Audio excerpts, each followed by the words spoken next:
Hey everyone, welcome back to the 100-Handed Ones. Today I'm going to show you how I create studio-like portraits with just my smartphone. Let's get to it.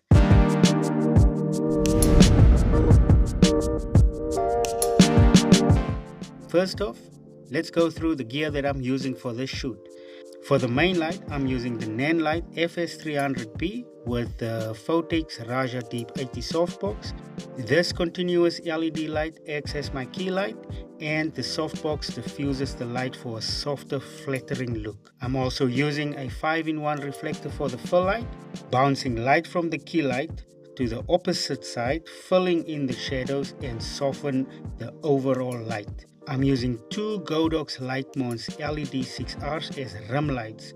These little guys adds a subtle light to the edges of my hair and shoulders, and the best part is that they are RGB lights. The key light was positioned slightly above and off to the camera side, creating a classic portrait look. The soft light diffuses the light, giving me soft, beautiful light on my face, and the reflector bounces that light back to the opposite side of my face to open up the shadows.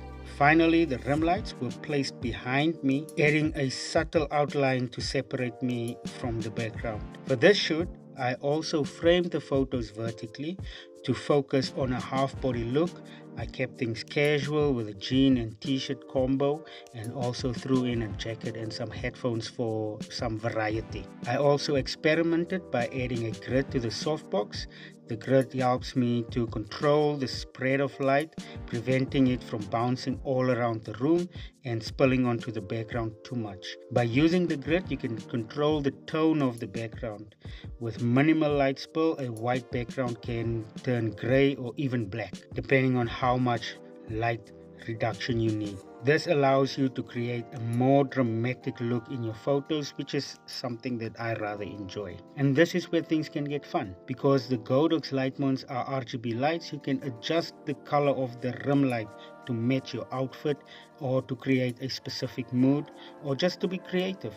So with the light dialed in, I simply use the default camera app on my Samsung Galaxy S23 Ultra to capture the portraits. So just to go over my settings, I have the ISO set to 50 and the shutter speed between 1/150 and 1/250. And that's it.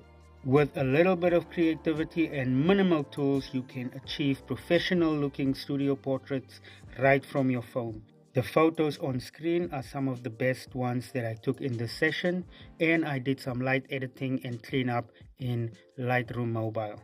Awesome! If you have any questions about the gear or the process, leave a comment below. Don't forget to like this video and subscribe for more creative photography content. Thank you for watching. See you guys in the next one.